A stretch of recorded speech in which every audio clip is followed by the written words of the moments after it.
हरे कृष्णा, राधे राधे। हम सभी साधक परम पूज्य श्री भाई जी द्वारा लिखित पुस्तक नैवेद्य का श्रवण कर रहे हैं। आज का प्रसंग है दिवाली। दिवाली पर हमारे यहाँ प्रधानतः 4 काम हुआ करते हैं।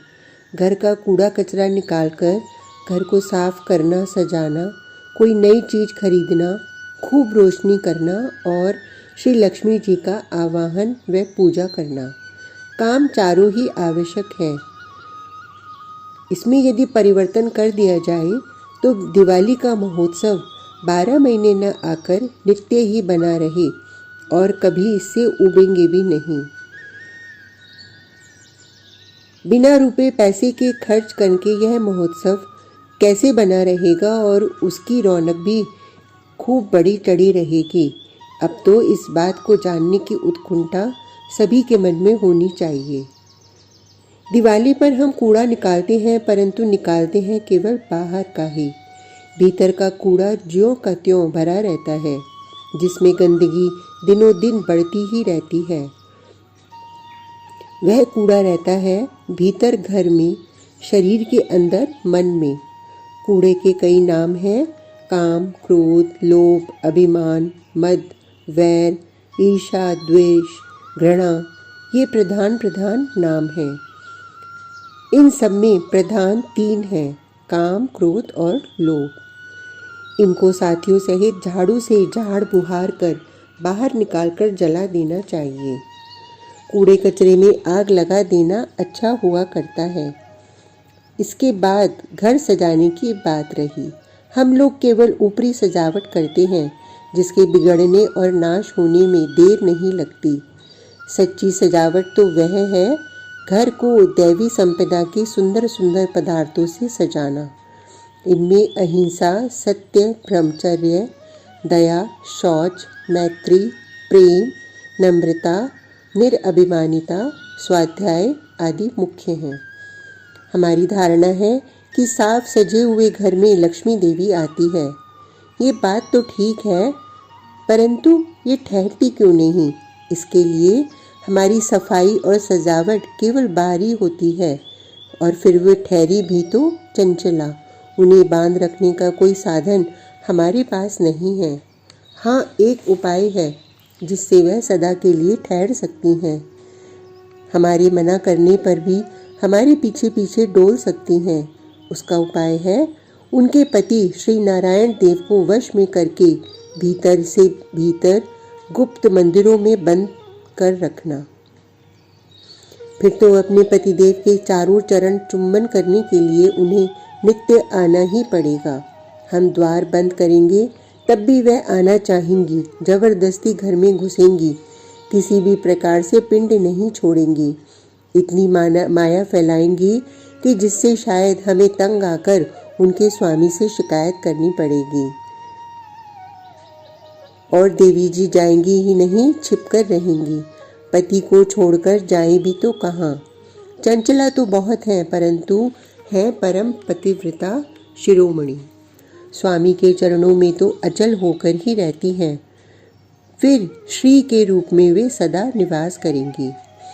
अच्छा, तो अब इन लक्ष्मी देवी के स्वामी श्री नारायण देव को वश में करने का क्या उपाय है? किसी नई वस्तु का संग्रह करना। दिवाली पर लक्ष्मी माता की प्रसन्नता के लिए हम नई चीज़ें तो खरीदते हैं, परंतु खरीदते ऐसी हैं जो कुछ काल के बाद पुरानी हो जाती हैं। श्री नारायण क्षणभंगुर वस्तुओं से वश में नहीं होते। उनके लिए तो वह अपार्थिव पदार्थ चाहिए जो कभी पुराना न हो और नित्य नूतन ही बना रहे। वह पदार्थ है विशुद्ध और अनन्य प्रेम।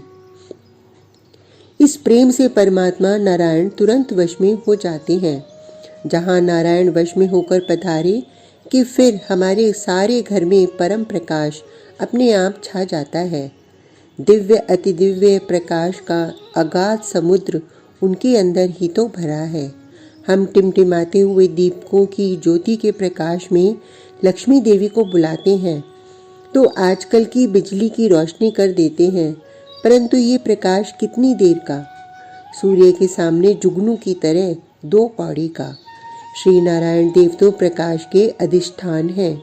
सूर्य भी तो उन्हीं से प्रकाश पाते हैं, चंद्रमा की चांदनी भी उन्हीं से है, अग्नि को प्रभा भी उन्हीं से ही मिलती है। जब समस्त जगत की घोर अमावस्या का नाश करने वाले भगवान भास्कर, सुधा वृष्टि से संसार का पोषण करने वाले चंद्रदेव उन्हीं के प्रकाश से प्रकाशित होते हैं, तो इन तीनों का त्रिविध प्रकाश उन्हीं के प्रकाश अंबुधि का एक क्षुद्र कण है। तब जहाँ वह स्वयं आ जाएं, वहाँ के प्रकाश का तो ठिकाना ही क्या। उनका वह प्रकाश केवल यहीं तक परिमित नहीं, ब्रह्मा की जगत उत्पादनी बुद्धि में उन्हीं के प्रकाश की झलक है। ज्ञानी मुनियों के हृदय भी उसी आलोक कण से आलोकित हैं। मन बुद्धि की समस्त क्रियाएं उन्हीं नित्य प्रकाश के सहारे चल रही है। अतएव पहले काम, क्रोध, लोभ रूप कूड़े को निकालकर घर साफ कीजिए, फिर दैवी संपदा की सुंदर सामग्रियों से उसे सजाइए। तदंतर प्रेम रूपी नित्य नवीन वस्तु का संग्रह कीजिए और उससे लक्ष्मीपति श्री नारायण देव को वश कर हृदय के गंभीर अंतःस्थल में विराजित कीजिए। फिर देखिए, महालक्ष्मी देवी और अखंड अपार आलोक राशि स्वयमेव चली आएगी। देवी का अलग आवाहन करने की आवश्यकता नहीं रह जाएगी। आप पूछ सकते हैं कि नारायण को वश में कर देने वाला वह प्रेम कहाँ, किस बाजार में मिलता है? इसका उत्तर है कि वह किसी बाजार में नहीं, उसका भंडार तो आपके अंदर ही है। ताला लगा है तो उसे खोल लीजिए। खोलने का उपाय चाबी श्री भगवान नाम चिंतन है। प्रेम का कुछ अंश बाहर भी है, परंतु वह जगत के जड़ पदार्थों में लगा रहने से मलिन हो रहा है। उसका मुख श्री नारायण की ओर घुमा दीजिए, वह भी दिव्य हो जाएगा। उसी प्रेम से भगवान वश में होंगे। फिर लक्ष्मी नारायण दोनों का एक साथ पूजन कीजिए। इस तरह नित्य ही दिवाली बनी रहेगी। टका लगेगा न पैसा, पर काम ऐसा दिव्य बनेगा कि हम सदा के लिए सुखी, परम सुखी हो जाएंगे। इसी को तो कहते हैं सदा दिवाली संत के आठों पहर आनंद। आज का प्रसंग इतना ही। कल तक के लिए हरे कृष्णा, राधे राधे।